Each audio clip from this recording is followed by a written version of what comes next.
Welcome to Maroon Talk, the only segment dedicated for anything and everything UP Fighting Maroon. I am Fim Moran, batch 2010 from UP Baños. Enzo Rigondola, batch 2010, UP Diliman. Oh, kumusta? Musta kayo? May UAAP pa pala. Kaya nga eh. Meron pa pala, no? Akala ko tapos na yung season eh. Dun sa mga nagtataka, no? Baka nakalimutan nyo. Baka nakalimutan. Nasa season pa po tayo. Um, it was exactly 2 weeks ago when UP played their last game sa Ah, UAAP Season 87. Medyo matagal na. No? Last kalaban natin, Zo, UST. UST. Uh, yun. Ang dami nangyari. Ang dami nangyari after nun. So, inaabangan lang natin ulit yung kailan. Ito hindi to na reschedule na game. Ito talaga yung tamang Oh, game. ito talaga, meron ilan ba? Dalawang games yung Mm, na-reschedule. Yung isa dahil sa bagyo last Wednesday. yes.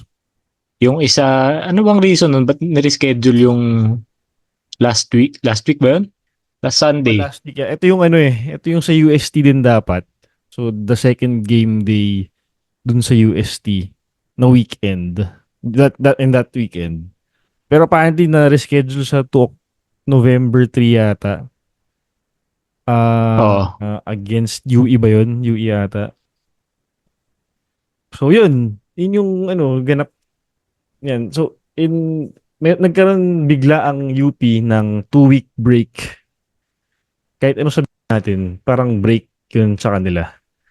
Pero huwag tayo, siguro I won't be surprised if ever nagkaroon sila ng mga tune-up game in between those weeks.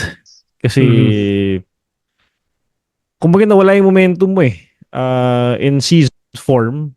So, kung gusto mo ma-maintain yung momentum, at least yung get the game rhythm flowing for your team, most likely, Tama. mapatune up ka dyan eh. So, yun. We faced Adamson today.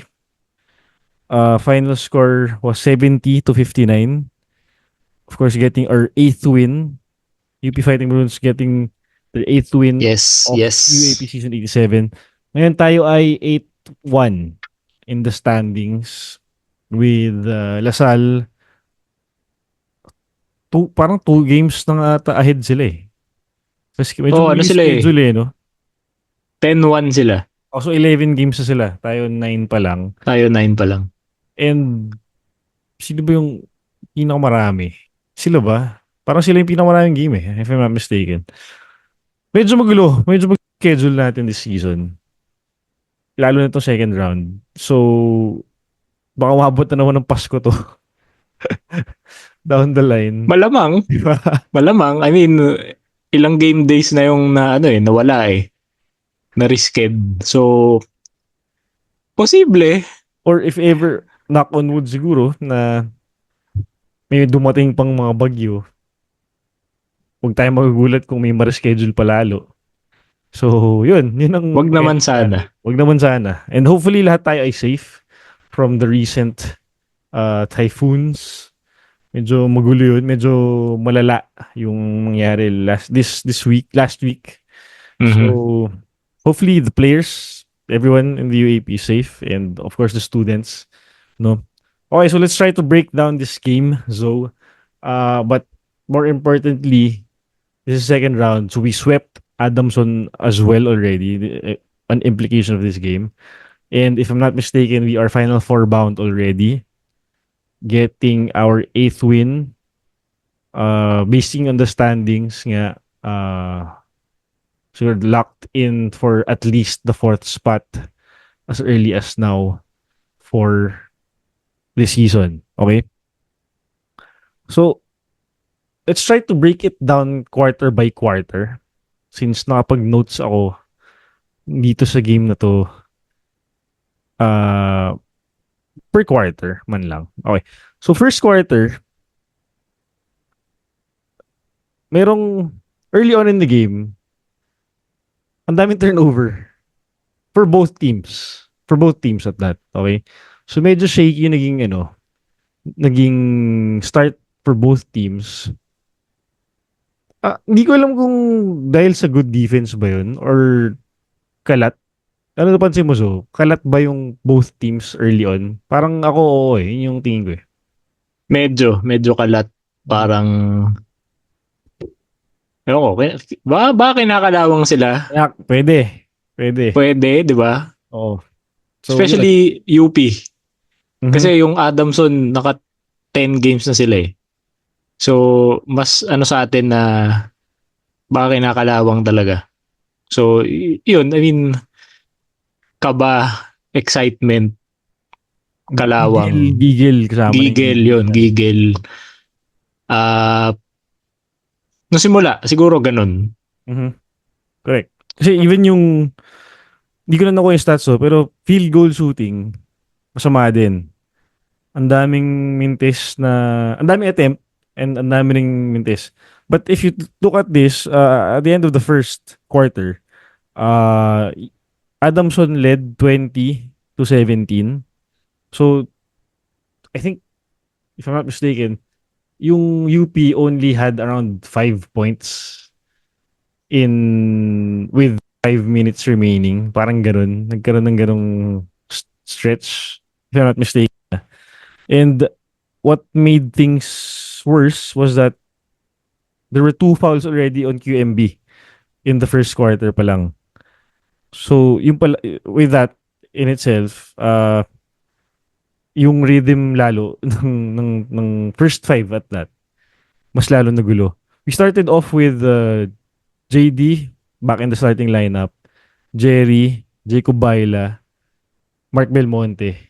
Ito yung usual starting five natin so far this season. Mhm. Uh, and si Jacob actually struggled this game. Siguro nga kalawang din yung there was something off with him this game. Okay, so pero here, in terms of Adamson, talking about Adamson, Montebon was hot early on, scoring 9 out of the 10 points ng Adamson in that first quarter. So siya yung nagbubuhat sa Adamson ng first together with their tight man-to-man defense, if I'm not mistaken. Nakaman yung Adamson early on and pretty much from first to third quarter, kahit fourth, hindi, first to third quarter, they were pretty much clogging up the middle of Mm. the lane.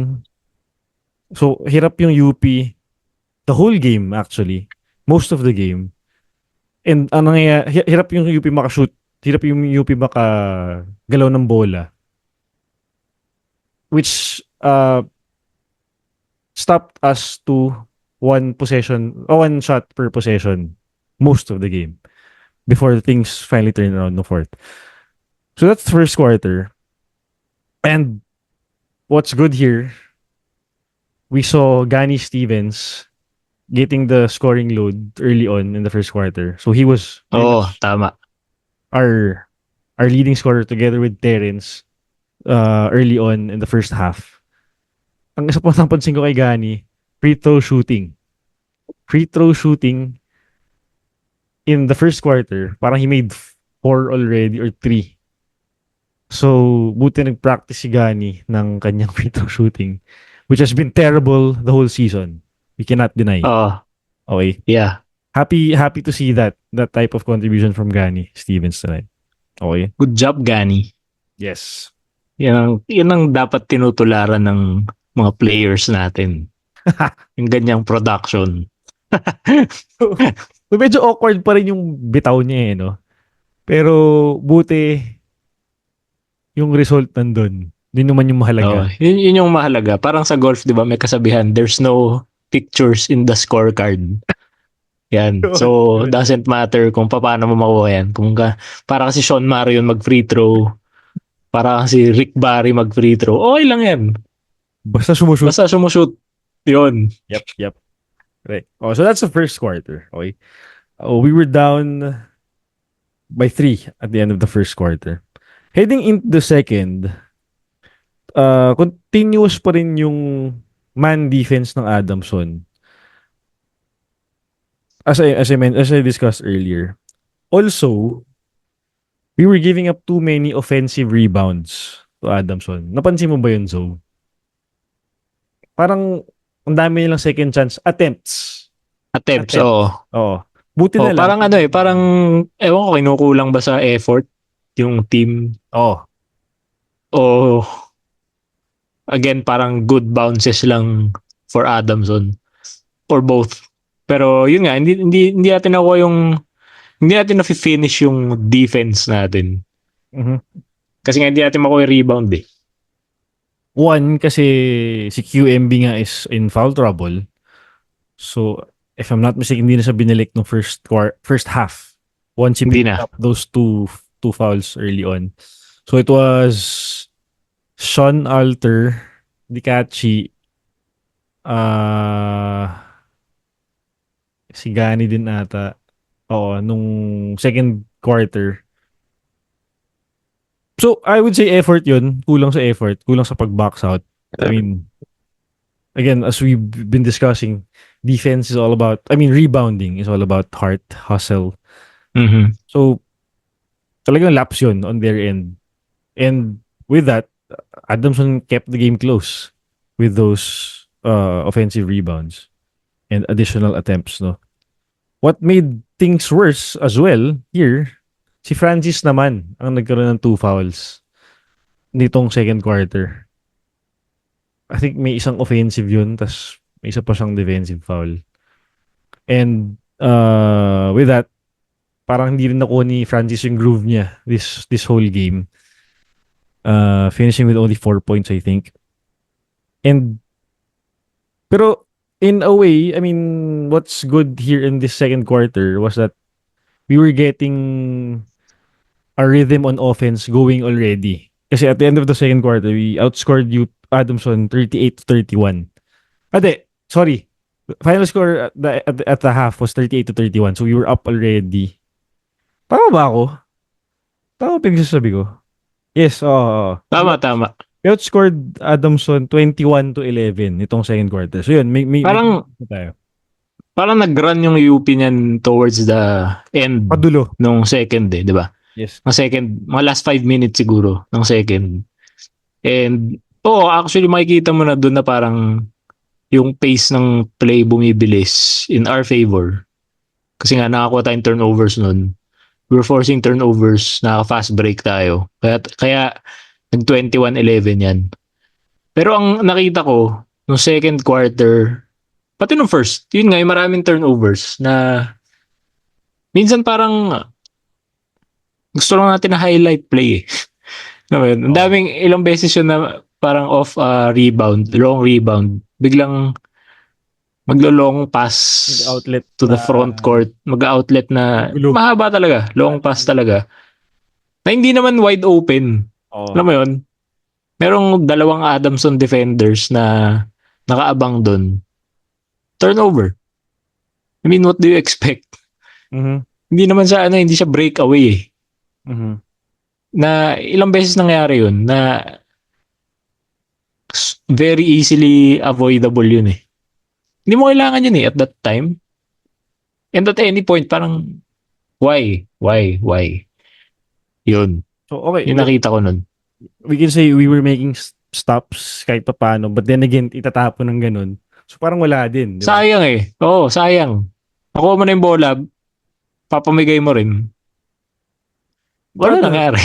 to add to that, Adamson, siguro from well, pretty much the whole game siguro. They were trying to slow the game down talaga. Kasi nga, di, number one, they were trying to slow the game down. But, they were having trouble executing down the stretch of the shot clock nila. So, they would usually finish their possession or attempt a shot. So, with 7-6 seconds remaining on the shot clock for the whole game. Ang problema, they couldn't convert. And at this Mm. point, ito yung medyo maganda rin depensa natin. Second quarter, okay? So, when that run came about, I think may naka 3 points na isa, si Maymay yata, if I'm not mistaken. Tapos, ito na yung naka-steal si Jerry ng full court press. Tapos nag-end one. Oo. That Ah, was the the best run we had for this first half heading into halftime. Kasi after nun, ito naman yung nag-wrap around si JD Kagulangan ng assist into Dikachi ba? Ugani. Dikachi Udodo for that amazing highlight play over yes. two Adamson defenders. So that gave us I think a 5 point lead before before another my highlight yung hang time fast break double pump layup niya right before the second quarter ended. And I think if I'm not mistaken as well, we closed out the second quarter, the first half with a good defensive stop on Montebon isolating and then Jerry on him and not being able for him to attempt have a good look the basket, no. So heading into halftime, yun nga, we were up by 7 already. But the problem was, if you look at the halftime stats, which would prove our points more, well, yung pinakitang halftime stats actually sa atin, in favor sa atin, which hindi lang kita dito yung mga rebound nga, yung mga offensive rebound. Turnovers hindi hinighlight eh. Hindi ko lang bakit nga hindi hinighlight to eh. Uh, Kasi pareho madami. yun nga, dapat pinakita nila eh. But anyway, so wala yun. Sige, let's head in over to the third quarter na lang din. In the third, contrary to what Adamson was playing nung first half, now they switched into a zone, a 2-3 zone. Ang difference ng zone na to na ginawa nila, ang taas nung zone nila. So it was a high 2-3 zone wherein ang gitna nung depensa is yung free throw line. So kumbaga yung 2 sa taas, nasa 3 points sila naka-extend. Mm. Yung 3 sa ilalim, medyo pa free throw line area na. Which gave us less space to facilitate our offense on the half court. Kasi sikip nun, kung i-extend Mm. nila ng ganun, plus it was a wide 2-3 offense, defense, all the more, it was tight to facilitate the offense for our point guards. So I think that was still effective on their end kasi we were also having difficult times in moving the ball around and getting good looks with that defense, no. But what Actually, makikita mo yun sa ano eh. Kung titignan natin yung field goal numbers natin. Meron tayong 56 total field goal attempts. 28 doon, 3 points. that's half. Kalahati. That's half. Oh. Kalahati ng attempts natin, puro 3 points. Kasi yun yung effect ng pag nag-zone eh. Di ba? 2-3. Ifo-force ka talagang mag-outside shots. Yun talaga ibibigay Taking out ng the driving defense. lanes. Oh, taking out the driving. Oo, hindi yan makaka-drive. Magsisettle ka talaga for threes. So, yun napansin ko, parang, nag-zone yung Adamson. Nung time na yun, gumagalaw naman yung bola, pero nandun lang sa labas talaga. Mhm. Hindi nakaka-penetrate. Kasi nga ganun yung zone na binibigay ng Adamson sa atin. And yun, nag-manifest naman na puro nga 3 points yung inattempt natin. Ang dami nun. Ang dami nun. And Ang dami nun. bro, 28 ka kalahati ng attempts mo, 3. Ano to, NBA? Dami nun. Effective yung zone nila for the most part. Lalo nung third. Nung sinimulan nilang bitawan yun. Siguro gumagalaw yung bola pero not in the way na we want it to move. Oo. Hindi siya effective o efficient na paggalaw ng bola. Gumagalaw siya for the sake of moving, parang ganun. Pero hindi siya productive. Kumbaga hindi pa yun yung best shots Oo. na we could have taken, no? Yun yung gusto naming sabihin here. But then again, what's good here was that for UP, naging okay din yung depensa natin din ng third quarter, no? So, kasi if you look at this and that the score line would prove it as well. In the third, it was a tie na 17 points for UP and Adamson each. Kasi in this period, both teams had their own runs. So back and forth yung palitan ng baskets in this quarter. Kaya tied talaga itong third quarter. Kumbaga sa boxing ano to eh, yung ano ba yung draw? 9-9? 9-9 round, parang ganun ba? Pe- Parang pwede nga mag 10-10 eh. 10-10, parang ganun. Oo, Ganung parang ganung ganun, parang vibes. ganun. So it was even at the end of the third. So since even nga, we still had the 7 point uh lead coming out of halftime and heading into the fourth quarter. Now, the fourth quarter, talking about this quarter, bilisan natin siguro just so we can get the stats already. Yung the commentators mentioned it as well. Parang ganun-ganun lang. Tapos agad yung 5 minutes. Kasi the only field goal we had nung after 5 minutes of the fourth was a JD Kagulangan bailout three, which put the score into 58. Kasi coming into the fourth, 55 yung score natin eh. So nung naka 3 points with 5 minutes passing already, si Maymay, saka lang tayo naka field goal. Tapos nun, ito na si Mark Belmonte, mga kaibigan. Nagkaroon ng isang end one play si Mark. Lay up. Oh, drive yun. Drive ata. Finishing with the left. Kung di ako nagkakamali yung yun. So we were up by... Or dikit ba yung game? Dikit yung game nito. Dikit yung game at this point. Kasi ito nga lang yung time na naka-field goal tayo. Pero from there, again, the UP defense already clogging the middle. After these highlight plays, if I may, ito na yung run tayo. Jerry with a stop defensively and hitting that clutch three. Now, ito yung ball movement na sinasabi natin na gusto natin na when you saw that when we saw that Jerry Abadiano final 3-point shot, that was the ball movement we were talking about. Something na inexistent in the first half and the third quarter. Kasi,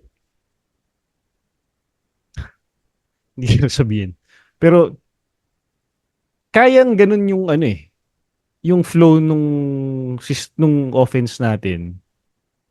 More like, parang alam naman nila kung paano gagawin yun eh. Mm. So, seeing that execution, buti na nga lang late in the game, we were able to execute, to convert at that. It was, kung titignan natin, it was simple basketball, beating that Adamson zone. Especially down the stretch. So, yun yung hinahanap natin sa kanila. And with that, hindi na tayo, we didn't look back from there. We saw the highlight plays of Mark Belmonte to QMB consecutively. A thing of beauty at that. Sobrang ganda nun. To cap off that huge fourth quarter run by UP. So, yun yung ball movement na sinasabi namin.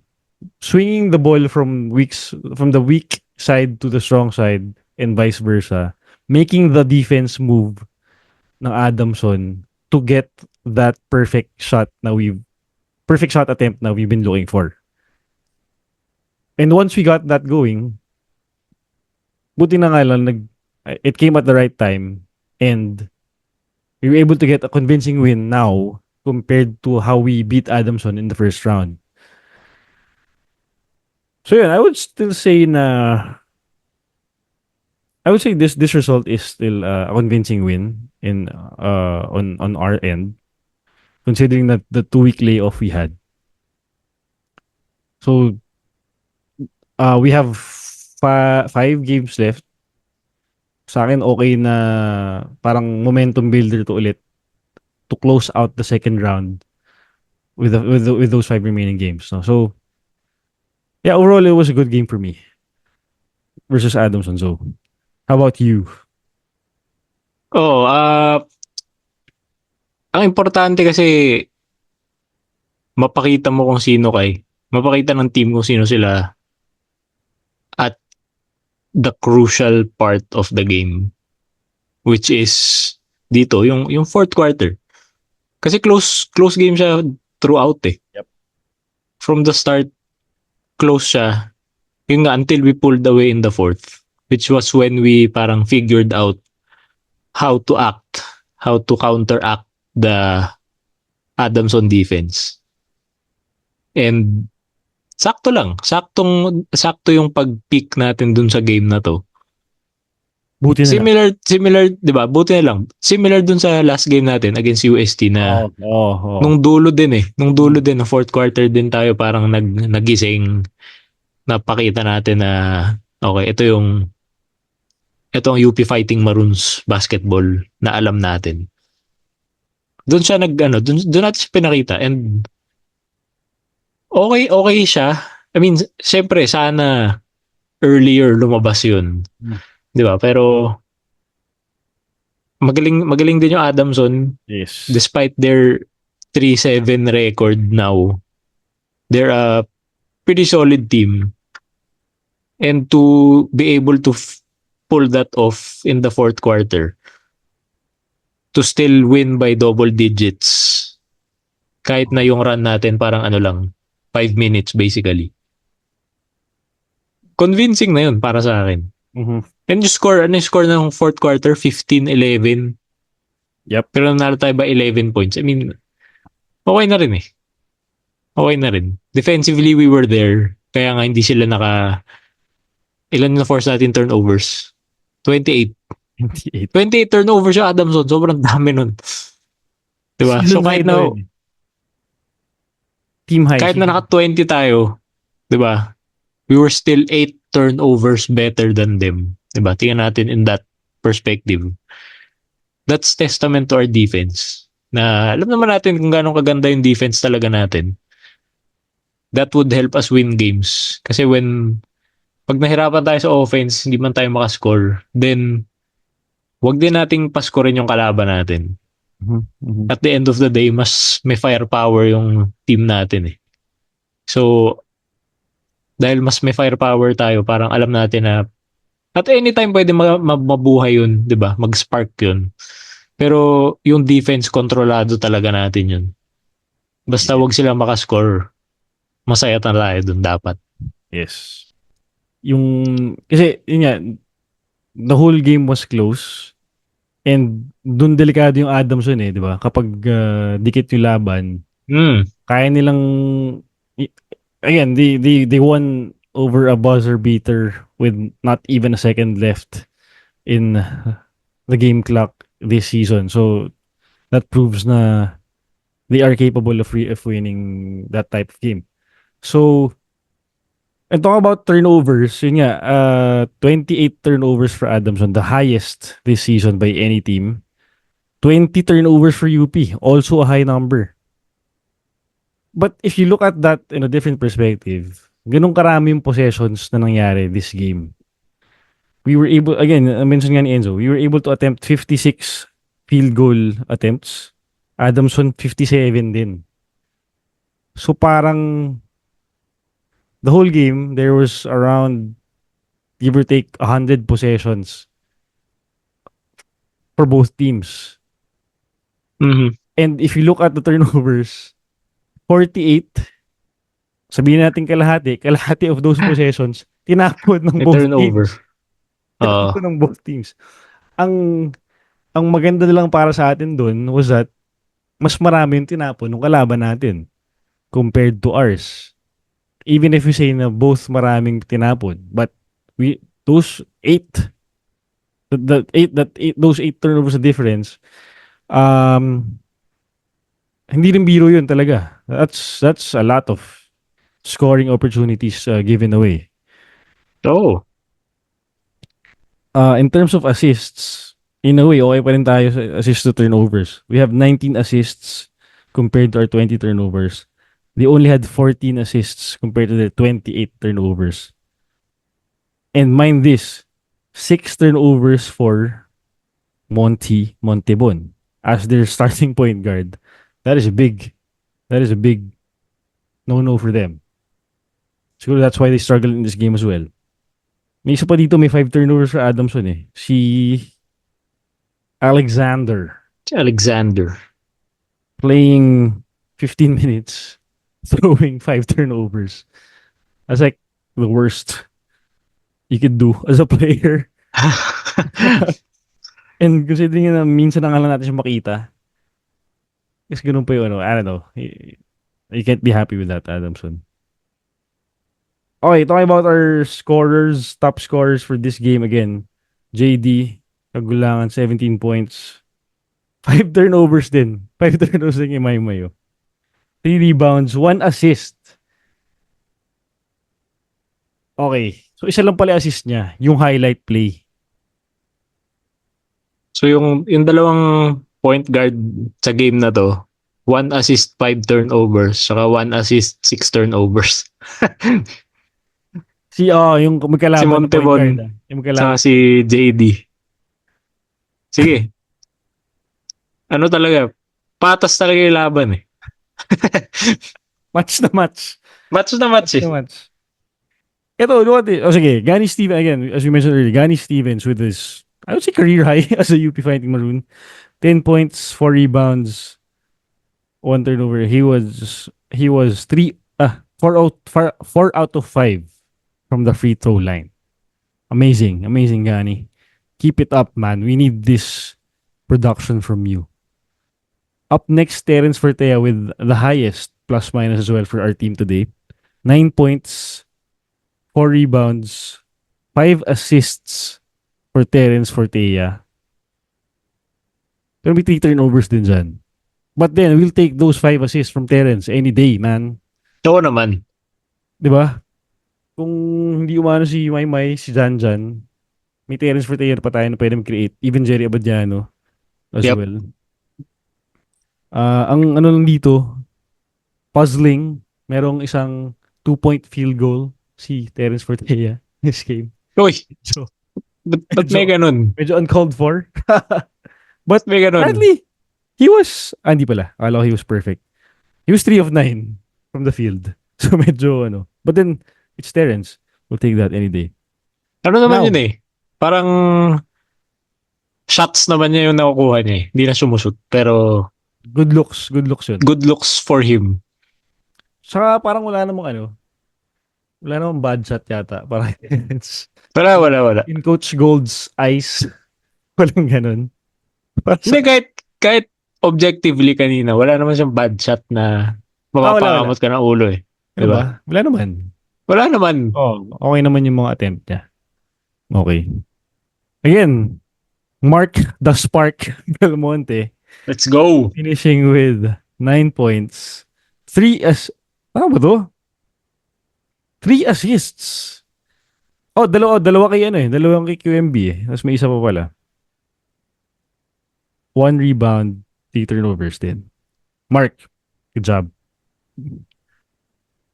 Jerry with 7, but of course, Jerry playing amazing defense again today. Rayland with 4 big points, 1 highlight play. Nice one, Rayland. We need this production from you as well. Ito yung dalawang bulldog natin Jerry and Rayland on defense. Oo naman. Doing the work. Okay. QMB with 4 points, 6 rebounds, 1 assist, 2 turnovers, 1 steal, 1 block in 16 minutes of play. Okay, we'll take this. Kasi yung fourth quarter naman yung naging highlight kay QMB talaga this game. Apparently, yung 4 points niya pala is yung assisted ni Mark. Yung dulo. Yun lang pala yung points niya this game. So, yeah, we'll take that as well. Quite uncharacteristic kasi yun niya. He was in foul trouble early on. Pero okay lang yan. They catch you with 3. Jacob Baila, again, struggling this game. Siya naman yung pinakamalaking plus minus on the other end. Minus 13 for Jacob. 3 points, 1 turnover. And defensively as well, parang hindi ko na nakita yung effort kay Jacob today. Hindi ko lang kung may injuries or what.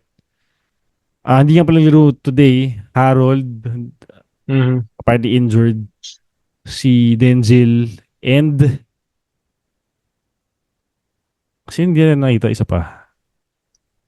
Tama bilang ko? 13 ba bilang ko dito? 5, 6, 7. 13.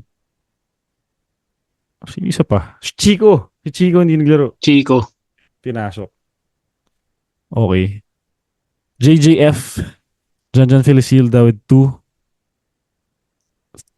3 rebounds, 2 assists. Again, Francis, 2 points pa lang pala. But okay lang yan. Okay lang yan. Then Aldous, the 2 Shans down below. Aldous Herculas and Sean Alter with 0 points. Yun. Overall, this game was a good comeback from that 2-week layover nga. Could be rusty. Wala tayong magagawa dun, I would say. But what's important was that they knew how to bounce back and execute down the stretch and finally getting a win eventually in this tight ball game that we experienced versus Adamson. It was a good challenge, I would say. Yes. No? Coming back from that break, now getting ourselves back into season form. Magandang test na rin to kahit paano para sa akin. We saw other players stepping up. Again, Gani, Jerry, Terence, JD. Despite Francis not producing compared to how he was nung UST game. Again, we'll take that. We have the materials for it. And wala, ganun talaga. Minsan off talaga eh. Minsan, yun nga, may magkaka-foul trouble, magkaka-turnover. But at the end of the day, it's still important to get the win. And that's what we got today. So we should still be happy about this. We saw flashes of brilliance from Mark, Maymay, Jerry, Terence, and that's more than enough, I would say, pa rin, in terms of getting this result. So, lipat muna tayo to close. Sige. Sa'yo. Sa akin. Recording. Yun. Okay, so go ahead. What is yours? What's your take on this game? How do we move this? Maganda yung game talaga. Ganda yung gusto kong game. Yung nagpipick tayo sa dulo to close out the game and get the win. Kaysa yung we start fast. Tapos parang nag-hold on lang tayo dun sa advantage natin to end the game. Or magdidip nga. Yung performance. Okay na yung ganito. Parang mas convincing siya. I mean, for as a fan, gusto ko mapanood yung ganito. As a ano ba tayo? As a pseudo expert. Mas okay makakita ng ganun kasi nga nag-i-improve eh. Nag-i-improve from the start to the finish yung team. It shows na alam mo yun, kaya nating mag-adjust within the game. Kaysa yung magaling ka sa simula, ibig sabihin okay ka mag-game plan. Pero pag nag-adjust na yung kalaban mo during the game, parang hindi mo na alam gagawin mo. At least yung ganito na nakikita natin yung best product natin sa dulo. Yun yung ibig sabihin nun na within the game, during the game, we can adapt to our opponent's strategies. We can adjust our own strategies to suit us better to lead us to the win. Like today, 'di ba? Nakita natin na first three quarters parang dikit na dikit, hindi tayo maka-pull away. Nag-zone defense sila bigla na hindi natin masolusyonan. And then bam, fourth quarter. Makita natin kung paano. Ganun din nung last game natin, ganyan din yung nangyari against UST. And masaya ako dun. Um, Oo, merong mga shortcomings tayo sa games, mga turnovers, free throws. May lapses talaga. Pero sa ngayon wala namang team na perfect sa UAAP, 'di ba? So it's just a matter of going with that, going with those sabihin natin weaknesses and adjusting during the game. Yun lang. Napakita naman natin kaya natin yun especially in this game. So sana magtuloy-tuloy lang yun ngayong second round para makabuild tayo ng momentum for the Final Four. Ngayong locked in na tayo, especially sa Final Four slot. So, yun. We'll definitely play at least 1 to 2 more games after the second round. So, kailangan natin paghandaan yan. Yes. So siguro yung ano lang din, in terms of managing a game, if there's such a term, wag lang tayo, ang kailangan lang iwasan talaga natin siguro is yung malamangan ng malaki if ever it Oo. comes to a point na ganun. Kasi if you're facing Lasal, na tas ganun yung magiging, kunyari lang tayo ng malaki, ng maaga pa sa game, baka hindi na talaga tayo makabawi kapag ganun yung mangyayari. It's hard to, talagang mahirap na nga maghabol in itself. Mahirap maghabol ng malaking lamang. And kung Lasal pa yung kalaban mo, parang mostly impossible yung Oo. magawa yun. Kaya yun dapat iwasan ng team. And with that, we are gonna be facing Ateneo as for our next game this Wednesday at 6 p.m. at MOA. Yep. Again, another must-win game. I mean, another statement game at that. So, if ever we do come up with a dominating win versus Ateneo on Wednesday, I would say we are going to be right on track already. Right back on track from where we were before this 2-week break came about. Mhm. So okay yun. Kasi ang after Ateneo, may kakalabanin pa natin ng NU, Lasal, FEU, and yung na-postpone na UE na hindi na pa natin alam kung kailan. But so before ito, ang problema pala natin dito, which is, I would say, hindi naman pala. Kasi, nis ko may undas break yung pala, weekend nga lang pala yung undas ngayon. So, parang walang affected na game day. Or at least on UP's end. On UP's end. Kasi after Ateneo, Wednesday, Sunday naman ulit versus NU. NU. Again, another game na we should be dominating right from the get-go. Yung NU. Ito NU game. Kasi they've been really struggling this season for some reason. And we have to capitalize on that. So yung hirap na hirap sila NU. Far, far away from our expectations early on in the season. Oo naman. Di ba? Oo. Kasi after NU ay Lasal na ulit. So, yes, we have to come off a good momentum from that NU game. But then again, we take it one game at a time first. Okay. Shout out dun sa isa pang bumili ng shirt sa atin. So, sino nga yun? Ano nga name nun? Thank you.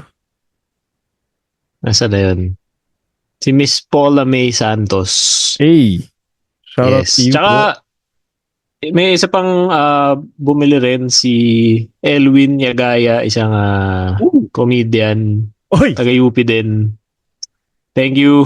Thank you. Thank you. Yung shirts nyo, Basta darating yan. Hindi naman kami Oo. scammer na kumuha ng pera nyo. Yes, Basta yes. darating yan. Proven po kami, ma'am. Ma'am, sir. Oo. Napapadala naman po. And may stickers po kasama yan. No? So, sulit na sulit yan. And hopefully nga, no, makanood na kami ni Zoe ulit this season. Busy Sobrang tayo eh. busy lang Pero talaga. Yun, no. ito ulit oh. Kasama po yan Stickers. kapag umorder po tayo ng shirt. Salamat dun sa mga nakapag-order. Yes. Sobrang appreciated po namin kayo. Um, Sino ba? Again, your comments are more than welcome. If you guys agree with what we're saying, siguro naman may sense yung pinagsasabi namin dito. And we see the team as a... Alam namin mahirap, grabe yung pressure to play in the UAP. We're just trying our best to give back to the school by doing this. Wala lang, the fans, yun. Enjoy tayo dito eh. So, Oo naman. shoutout din pala kay Pinoy Usher, R.A. Acozar. Sayang, hindi natin siya nag-guest na. Oo Pero, nga pala no. Sige, sa ano na lang. Sa Final Four, magkikita ulit tayo, Adamson. if ever, Claiming it. if ever R.A., maparod mo to, and if you want to give your comments, send ka ng video sa amin. Ipopost natin yan. Ipopost natin sa page. Anong gusto mo masabi for this game. Samahan mo na rin ang video ng Maibu. As an intro. Hindi nyo alam kung sino si R.A. Acozar. He is a stand-up comedian with Comedy Manila. And siya yung sumali sa Kalokalike sa Showtime as Usher. Sure. I'm sure na Kita nyo yun. nakita yun sa Facebook. It was all over social media mga 2 weeks ago. Yun nga eh, parang bago nung break, yun yung mga nangyayari. Yun yung mga nangyayari Oo. sa buhay-buhay. Kaya, ito na tayo ulit. So, it's November na po. We have until halfway of November, possibly extending as well, for the remainder of Season 87 to close out the second round. So, tap it. This is crunch time. This is the final stretch of the season, everyone. So, crucial games are coming up, and all the more the team needs our support. We are behind you guys all the way. You are beloved UP Fighting Maroons. Yes. Just give your best out there on the floor. And suporta, alam niyo naman, hindi mawawala yan mula sa amin. Mahal namin kayo. We appreciate how you play for the school, how you give your 100% effort each and every day in practice, in the games. And huwag kayong mag-alala. The UP fight will always be here behind you guys. Oo naman. Okay? So, thank you Always. so much, Thank you. guys, on the next game. Big game coming up versus Ateneo. See you guys in the next one. Peace. UP fight people. UP fight. See you guys. Ingat. See you soon. Thank you.